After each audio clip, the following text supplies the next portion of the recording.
Hi everyone, this is Heather Lottanen from the Flourish Academy. This is episode 353, and today we're talking about one of my favorite subjects, which is weddings. What is the minimum photo gear you need to shoot a wedding? And by way of a disclaimer, let me state that I'm talking about professional weddings here. That means a wedding that you are getting paid for. I don't care if that's $200, $500, or $5,000. This is my opinion on the minimum gear you would need to shoot a wedding. Now, the reason I make that distinction is because if your friend says to you, hey, my wedding on Saturday that you're coming to, we didn't hire a photographer. Can you bring your camera and take some photos? Then you take the camera that you have and you take some photos, and that's fine. Don't put a lot of pressure on yourself, because if that person really valued photography, they would have hired a professional, or they would have given you more notice for sure. So I'm not talking about that. That is to say, I photographed weddings for free early on with a point and shoot and with photo gear that was not really everything that I needed, but I did what I had to in order to get by. But the minute I started charging for weddings, even though I didn't really consider myself a professional photographer, then I wanted to make sure I had the gear to cover everything. Also, if you don't have this gear in the beginning, you can absolutely rent, which is why I would encourage you to do until you can afford to purchase it. So of course, the minimum you need is 2 camera bodies, and that's because cameras are prone to failure. I mean, ultimately, a camera will fail. You just don't know when. You might have a great camera that lasts forever, but a camera can fail, and a wedding, that is no go. So you have to have a backup camera. Now, some photographers will rent an additional camera. Sometimes they'll borrow one from a friend that just sits in their bag as their backup, but you definitely need minimum 2 cameras to photograph a wedding. In terms of your lens lineup, I would recommend having a 24-70 2.8. That is a standard telephoto, or excuse me, a standard zoom, a 24-70 2.8. The 2.8 for low light conditions when you cannot use a flash. I also like to have a 50mm with me. That could be the 1.4 or 1.8. And then the 70-200 2.8. Again, the 2.8 fixed aperture is because churches tend to be really low light and you're usually not allowed to use your flash. So again, that would be the 24-70. So we have that mid-range, then we have the 50, and then we have the 70-200. So we are covering everything from 24 all the way up to 200 with great apertures. Those are the 3 minimum lenses I would recommend that you have for a wedding. I also have the macro, the 105 2.8, which I love, but later this week I'm gonna run a test with some extension tubes to see, could you squeak by with just the extension tubes for $99 versus the $1,000 macro lens? Well, stay tuned, we'll look at that shortly.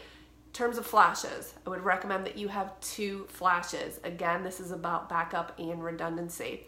I have worked very closely with a DJ friend of mine in the wedding industry for nearly 20 years. He's been in it longer than I have. And he said to me, this is maybe last year or the year before, I mean, fairly recent. He said he was at a wedding reception where the photographer only had 1 flash and it stopped working. It failed, which was tragic during the reception. It just so happens that this DJ friend of mine also has Canon gear.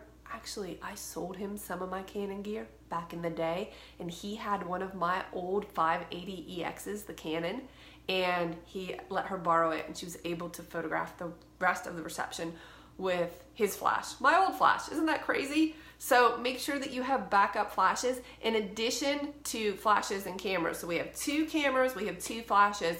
Make sure you have redundant batteries. So the flashes take 4 AA's. You want to have many, many, many AA's. You never want to run out of AA batteries. Whether you go rechargeable or alkaline is up to you.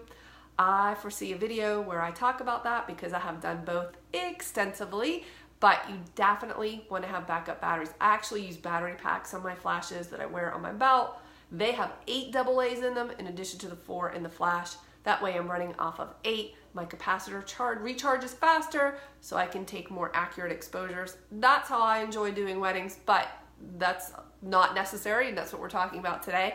Now, camera batteries, of course, you need a battery per camera, but I would also have a couple spares, and I would bring the charger with you because you just never know. Now, my experience has been in both Canon and Nikon that the battery typically lasts all day. I rarely have to change my camera battery, every once in a while, but I have backups, and I make sure that I have my charger just in case something sort of strange happens. You just, personally, I have very low risk tolerance, especially when it comes to weddings, so I don't feel like you can ever have like too much redundancy in that area. There's a lot of pressure with weddings. Obviously, you cannot redo it, so you have to make sure you have everything you need, and you don't want to find yourself in a situation where you don't have a piece of gear or backup. Imagine if you went to a wedding with one camera body and 1 or 2 lenses and something happened and it stopped working.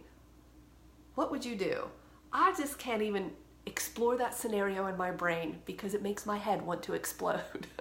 Now, again, I'm talking about weddings that you're getting paid for. If a friend of yours says, hey, can you come take photos at my wedding? By all means, go with what you have. And if you want to rent some gear just because you'd like to learn more, why not charge that friend? Why not say, hey, yeah, I'd love to shoot your wedding for free. I have no problem with that, but actually I need a couple of lenses. Maybe you could rent them for me. And the friend would say, oh yeah, sure, we'd love to do that. And remember, in those scenarios, don't put a lot of pressure on yourself to do an amazing job, do your best for sure, be competent, but don't put a lot of pressure on yourself because they're not paying and you get what you pay for. I say that from experience because those weddings were certainly not my best, but I reminded myself as I was shooting them, yes, I want to do my best, but if they really valued photography, they would have hired a real photographer instead of just me.